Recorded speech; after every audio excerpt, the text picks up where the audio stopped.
I recently sat down with Steve Grodzicki, the incredibly talented creator of Tales of Argosa, and he talked about a upcoming adventure that he had coming out for it, which is basically inspired by the minds of Moria from Lord of the Rings. I then saw it was released yesterday on Drive-Thru RPG, so I instantly bought it, had a look through it, and I was like, actually, this is more than that, because not only will it allow your player characters to go down into a Moria type mine, but it's got additional hex crawling, random dungeon rules that will allow me to, and I did it last night, I was playing with it last night, and I randomly created a hexcrawl dungeon for Shadowdark using all the rules within here, and it was incredibly quick and really, really good.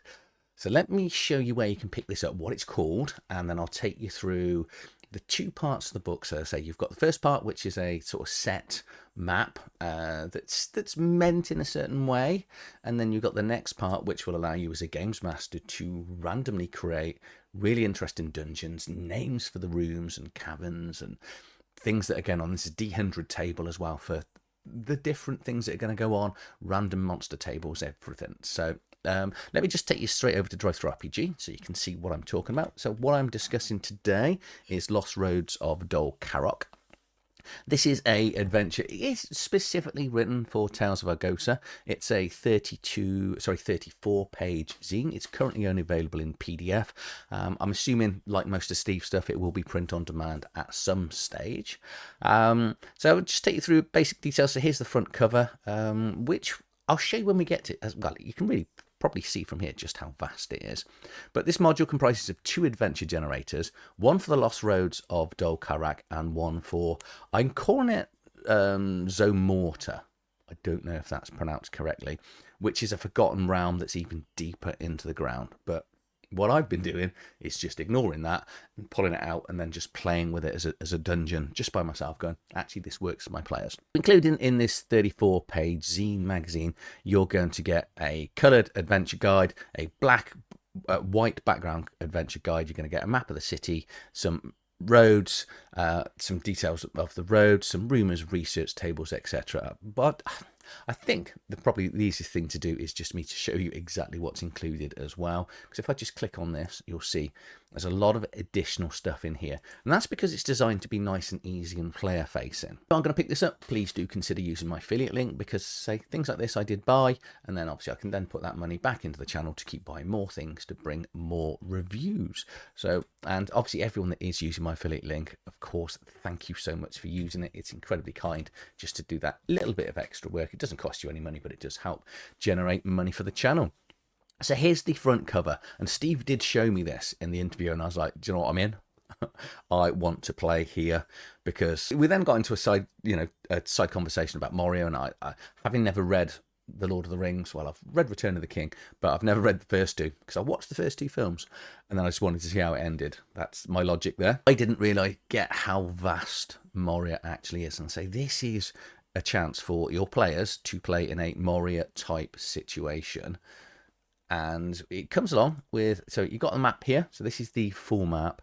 There is a Games Master's map as well, which is, it's basically divided into grids. And as you can see down the side, left-hand side, you've got 1 through to 14, and then A to V, which allows you to, in the gridded area when you're rolling for the area. So this is, say, this is the maid adventure technically that comes alongside it. This is insanely brilliant. This is the artwork for the starting city, which is Dol-Karok, which is, when you look at it, it's underground here. Okay.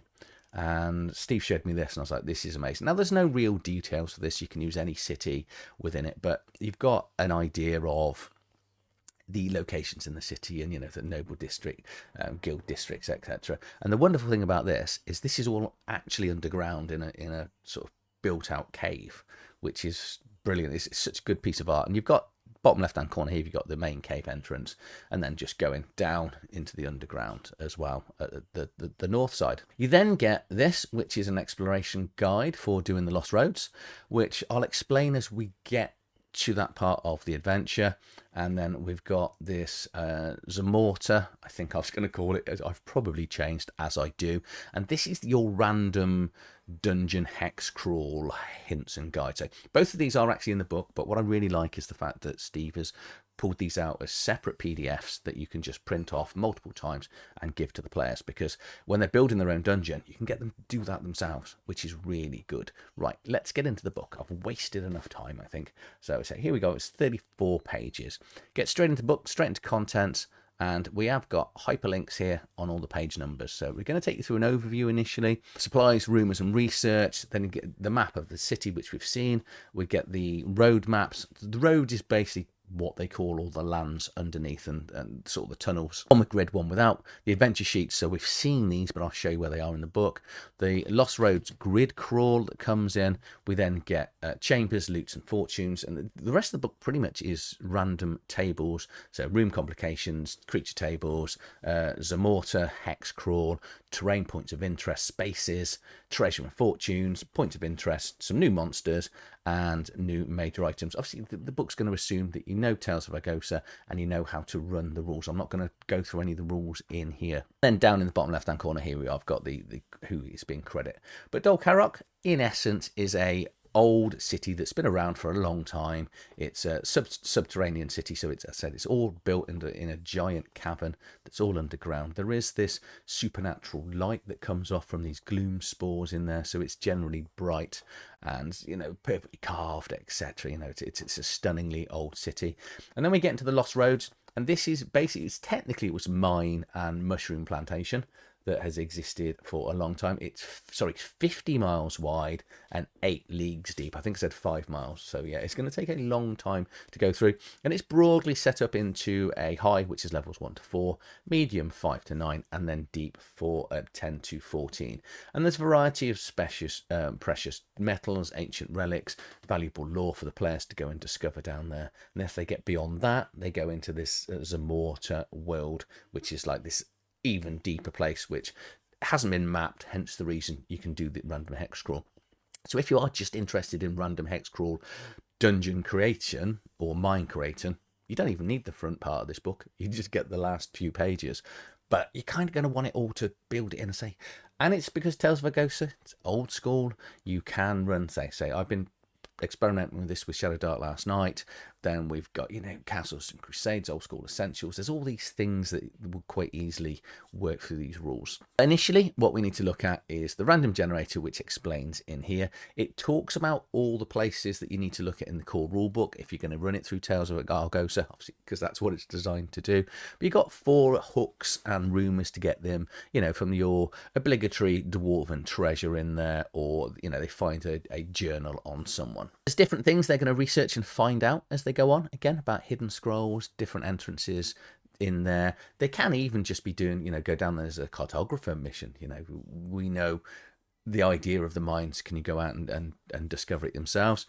Naming sites, this is always going to be really handy. One thing I'm terrible at, and I think a lot of games masters, well, they speak for games masters just arbitrarily, that's me. But let's look at, so naming sites, so you're going to roll 4d12 here, and then you've got like the Bridge of the Silver Worm, High Roads, and variety of other stuff in there. And like the Temple of Golden Arches, you know, it's handy and really quick. So we've got map of the town here, map of the roads, which again, we're not going to go. And here's the grid one, which you can see, and both of the handouts that you've already seen. And then we're going to get into how we do the hex crawl for the Lost Roads.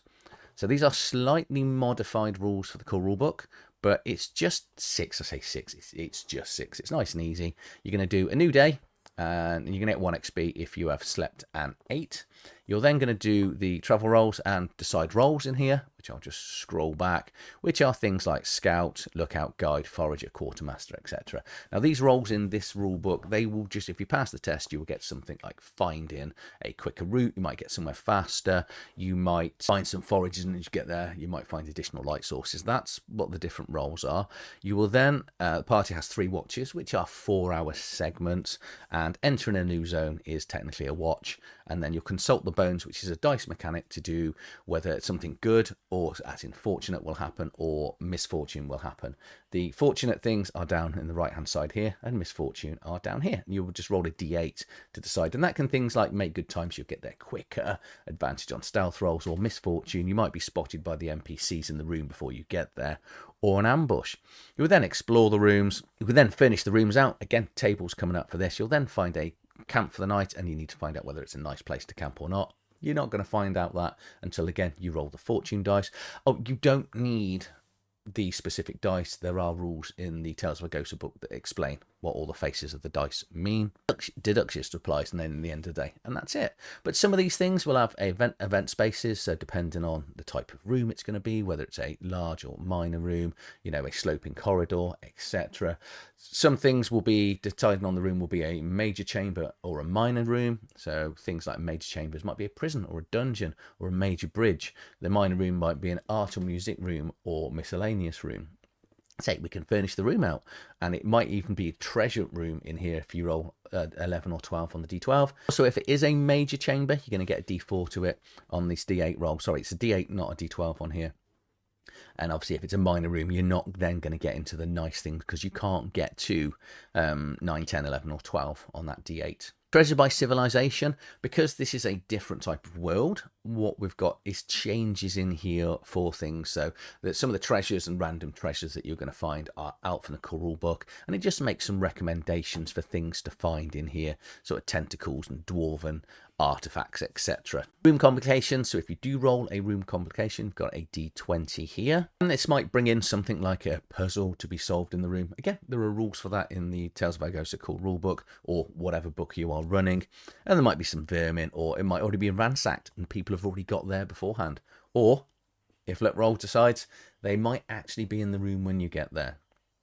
Got 2 tables here for random creatures that are going to turn up, and we've got intelligent creatures and other creatures. And because this is an OSR game, I was just playing with this with my Shadow Dark characters with just these monsters as rules as written, and there's not a lot to do from a games master, and you're going to be able to give your players something a little bit more interesting as well. But you could easily replace these with, you know, anything like well, let's not name drop Chubby Funster again, you know, his Games Master Guide. I've just done it, but yeah, there's any of the other, you know, really good Shadow Dark books or old school essentials books that you can do for random tables for monsters. So yeah, but if you want to stick with this, you can. And this is what I mean about how versatile this game is. You know, it's specifically designed for one book, and it's really good for that book.